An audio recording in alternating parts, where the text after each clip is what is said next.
And first up, we have Mike DePasquale, WSVN. Go ahead. Thank you. Thank you, guys, and welcome, Kyle. Have you, what have you been told about the Heat culture? I'm sure you've seen it when you were here, but what have you been told about it? Because some players will say it's not for everyone. Um, Basically, I just kind of been told that it's hardworking and it's all about winning. It's all about going out there and trying to be um, you know successful and no matter what the costs are. It's kind of one of the things where you just kind of figure it out as you go. But I haven't been told too much. But I'm just looking forward to being here and the opportunity to try to compete for a championship. If I can follow up, please, what is your overall impression about getting this deal done and coming to join the Miami Heat? I'm excited. I'm really excited. I'm not like a crazy, like fiery, yelling type of guy. I'm very, except on the court, but I'm really excited for the opportunity. And I'm not going to talk about too much. I just want to get out there and be able to do my job at a high level, and try to take this organization back to a level where it once was, and get back to a finals where they were a couple years ago, and get some championships. Thank you. Welcome. Thank you. All right, up next, we have Tim Reynolds, AP. Go ahead. Kyle, good morning from Tokyo. What's up, man? What time is it there? 8:10. The game's in 3 hours. Oh yeah, all right, cool. Bet. A morning game for the gold medal. That makes no sense whatsoever, but yay. As long as we win it, that's all that matters. Yeah. Congrats, first of all. Thank what you. Was, I guess, what other, without getting into them, were there other options that came your way, or did you sort of know that it was either going to be just to go home or come here? I guess was that what was it? There were other options out there for sure. There was other thoughts, and myself and my agent, and we went through some thoughts and things that we could possibly have gone to and have done. But we ultimately decided to figure Miami was the place to be. Honestly, it wasn't a crazy long process, but it was a sharp process, right? And you start the preparation before all the teams that have cap space, all the teams that possibly could want you. You do all the work before, and then once the opportunity comes, or the teams kind of get there on what was it, August 1st or 2nd, whatever it was. You kind of make a decision and you think about it, and you fill it out and see what's best. When the season ended with the Raptors, you said that money matters and years matter, but you also said, getting another ring matters as well. Bam, Jimmy, Duncan, Tyler, you, other pieces coming in kind of literally as you speak. What's your impression of how good this group can be? On paper, it looks great, but you got to put the work in on the floor. I don't ever try to say, oh, we can do this or we do that. At the end of the day, you still got to go out there, lace them up, and go out there and do your job. Play defense, score, put the ball in the hole. It looks good, but you got to find a way to put it together. You don't find a way to put it together, then it don't mean jack, right? If you don't put it together the right way, or if the guys aren't on the same page, or this happens, you just got to go out there and do your job. And it could look good, it can sound good, it can feel good, but you got to do it. Thanks, Kyle. All right, up next, we have Ira Winderman, Sun Sentinel. Go ahead. Kyle, this team is known for recruiting. Dwayne brought in LeBron and Chris. Jimmy said when he saw the way the team treated Dwayne in his final home game, it really moved him emotionally, and Dwayne told him, this is the right place for you. Can you fill us in on how much impact Jimmy Butler had on this decision process for you?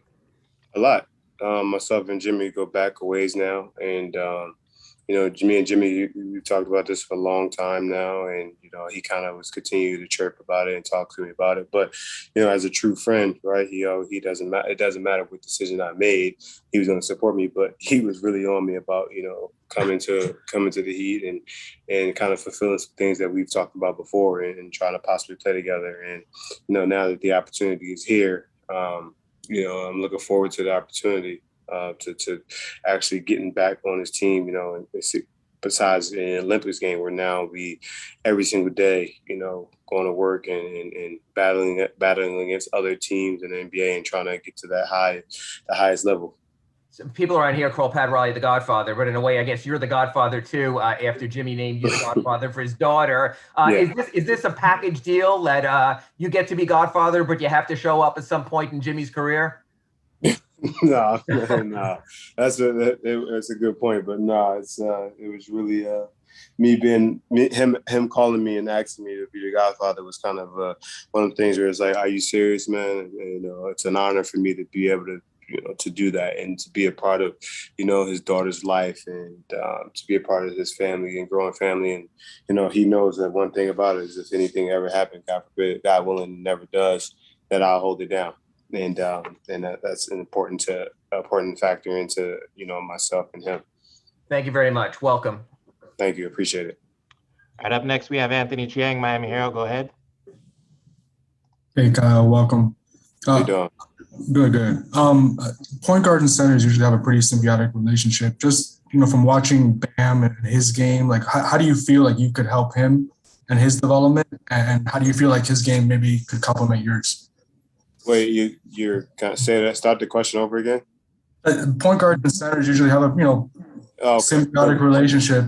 Just from watching Bam and his skills. So how do you feel like you could kind of help him take his game to the next level, and how do you see that on-court relationship kind of panning out? I mean, you gotta give him the floor, right? I've watched Bam, and he can handle the ball. He can make plays. He's super athletic.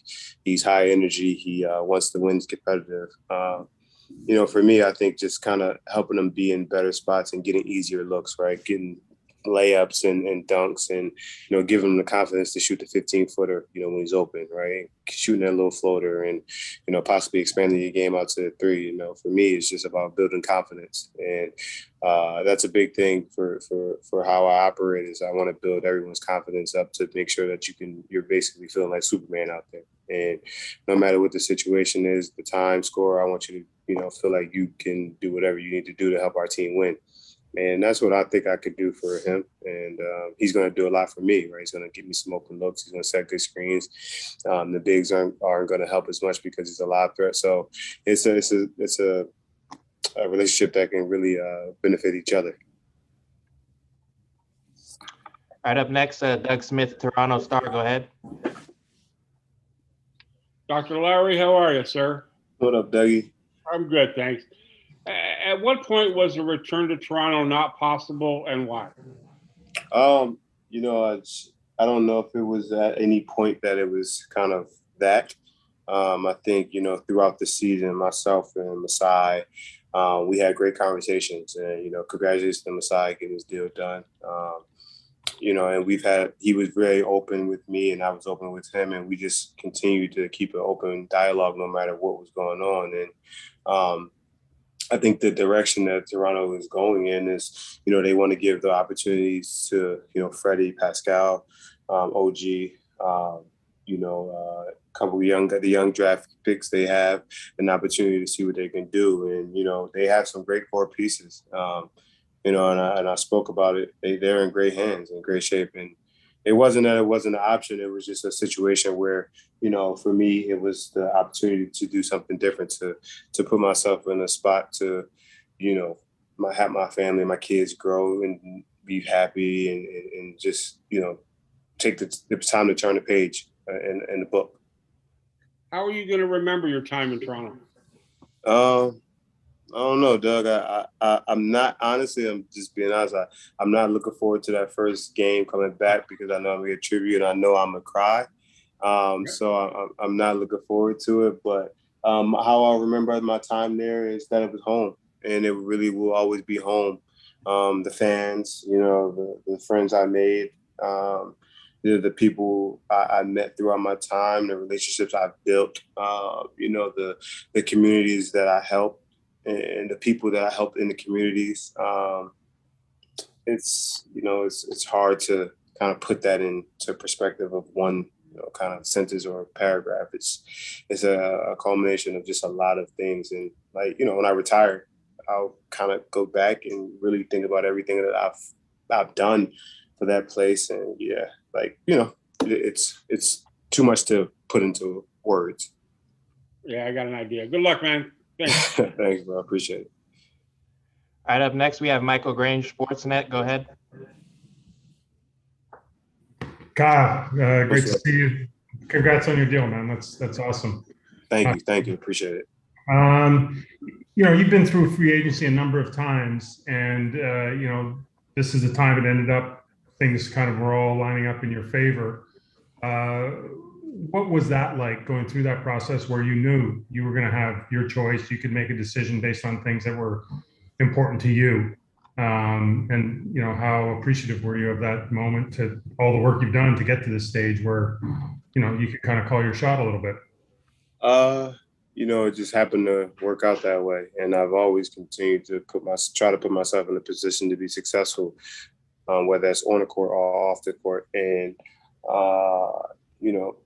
throughout the whole process, people think like free agency is such a great time. It's stressful. It's stressful, man. It's tough to make a decision on where you're going to be moving and uplifting or uprooting your family, and kind of, being in part of one organization, knowing how the ins and outs work in one organization to move it to another organization, right?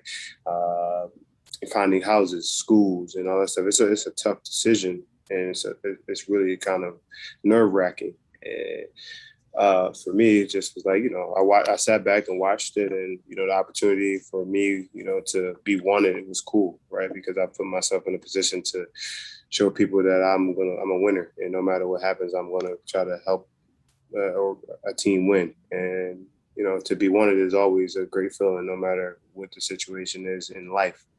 To be wanted is a good feeling. Appreciate it, Kyle. Stay healthy and have a great summer. Thanks, man. Appreciate it. All right, up next, we have Josh Lewenberg, TSN. Go ahead. What's up, Kyle? What's up, Josh? How you doing, short man? Tall guy? I'm actually 6'7" now. I grew since the last time I saw you. Hey, man, you can't be lying on Zoom. You got a lot of people in here. That's crazy. All right, well, if you're 6'7", I'm not on camera. Hey, man, if you're 6'7", I'm 22. Well, listen, congrats to you and your family. I know you mentioned earlier that the Raptors are in good hands. I don't know if you subscribe to the whole face of the franchise thing, but Fred sort of seems like a natural successor in a bunch of ways, obviously positionally and in terms of his leadership qualities. Why do you think, I'm not even going to ask if you do think, why do you think that he's ready for this responsibility? Well, I think last year, he kind of, he got paid, and I think he took more of a leadership role on last year. And I think he was, continuing and started to kind of understand that, at some point I wouldn't be there to be the leader or the guy. And him and he kind of took on the vocalness of a little bit more, right? He started to do a little bit more talking, a little bit more coaching, a little bit more mentoring, a little bit more, kind of being a part of the coach's, game plans. You guys seen it when you watch the games, the huddles, and starting to learn that he was possibly going to be in a situation that I've been in the last 9-8 years. And I think he's just ready, right? He's been, undrafted, under-recruited, overlooked. He's done all those things. And so for a guy like that, who knows what it is it takes to where you come from undrafted to being a third string, or not even know if you're going to make the team, to the third string point guard, to the second string backup point guard, to the starting point guard, and to being a champion, you can kind of feel the work that you put in. He put in a lot of work to be in that spot and to be able to, carry a large load on his shoulders.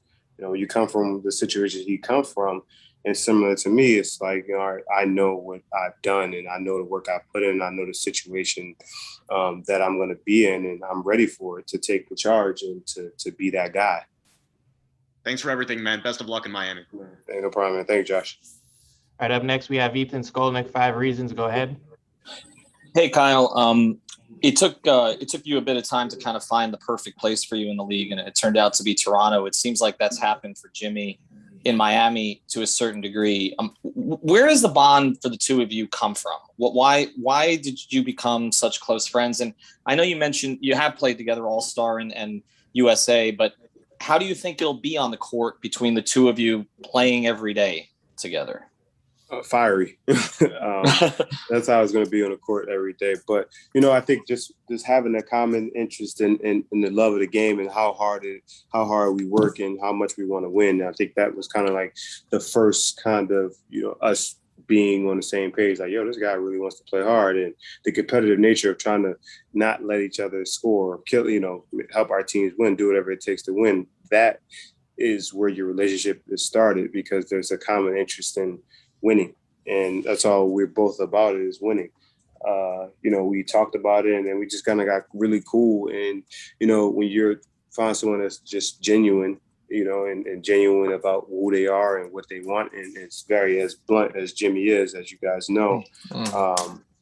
It's a good feeling to have somebody that just don't care. Like, he's gonna say what he wants, he's gonna say what he feels, and if you as a man, I respect that. And as he should do what he's supposed to do. He's supposed to speak his mind and not hold back. Sometimes he may be a little bit super aggressive and assertive, but that's where I come in to kind of let him yell at me, and I'll kind of relay the message a little bit more. And Kyle, just to follow on that, Jimmy's pretty much served as the point guard in a lot of situations for this team as a starter. I know Bam has handled, others have handled. But how will that kind of fit? Because obviously the ball's been in your hands quite a bit over the course of your career. You think that'll be an easy fit in terms of you blending those responsibilities together? Whatever we both need to do to get done, like, there'll be opportunities where he still will be bringing the ball down and he'll want me to come off the ball, right? That's one thing. And then two, I put him in a position where he doesn't have to work as hard. Right, I don't want him working as hard to try to bring the ball down. I want him to get to a spot, his mid-range, and get to where he needs to get to, so he can just get to his free throws, his jump shot, his layups, and conserve as much energy as possible. This is a long marathon, long season, and you don't want one of your best players, probably your best player, to wear out. You want him to be strong going through the long, vigorous ups and downs of the season and throughout a playoff run. All right, up next, we have Brendan Tobin, 790 to ticket. Go ahead. Hey, Kyle. Welcome to Miami. Thank you. Aside from Jimmy, what were the conversations like with Pat Riley and Spo, just to give you that level of comfort that the place you wanted to be, and what were they expecting out of you with those first talks when this was all happening? It wasn't much of that. Because it was, sign and trade, so it wasn't really much of that at all. But I know who they are. Me and Spo kind of go back to the NBA Africa games, and me and him always had a mutual respect for each other, and I really, his passion is, one of a kind. So I've always looked at him as one of those guys that, really coached the team hard, but he really stood up and really fought for his team. But other than that, it wasn't many conversations. I'm sure there will be a lot more to come. But other than that, I'm looking forward to those conversations to be, had. All right, up next, we have Cooper Moorhead, Heat.com. Go ahead. Hey, Kyle, welcome. Thank you. You mentioned this team looking good on paper, and you have to go out and prove it and all that. And on paper, this does look like a group that would be well suited to not just the regular season, but the postseason. What do you think the identity of this group is going to look like? What is it actually going to look like on the court? You tell me. Like, seriously, I mean, we go on, you just look at the paper and you can kind of figure out what the guys we got. So I think, I'll let you guys write about that and figure that part out, because I know what we want to be. So, we got to do it. So much as we can say, I can say it to you, but it don't matter. We got to do it. And I think people know what we're going to be. Appreciate it. Thank you. No problem. All right, up next, we have Shannon Irish, Sheet TV. Go ahead. Hi, Kyle. Welcome to Virtually Meet You. Welcome to How you doing? All right, thank you. You've obviously been very immersed in the community in Toronto and in your hometown of Philly. Mm-hmm. What are you feeling about, making Miami your home and really embracing the community and really bringing, a lot of your foundation work here to Miami? I'm looking forward to it, and for me, it's about, going back to the neighborhoods and growing and seeing the people of the kids like I grew up, right? That might not have all the things, they might not have everything given to them or earned, or, given to them still on a silver spoon. I want to go into the community, into the neighborhoods of, toughness and grittiness and see the kids of my skin color and help them, you know, because, you know, they are a little bit, probably is not, you know, they got to work a little bit harder. And I look forward to being able to kind of give back and to help and to have a face like, you know, a face like theirs in the communities. All right, Kyle, that's it. Thank you again, and welcome to the Heat family. Thank you, man. Appreciate it. See you. All right, guys.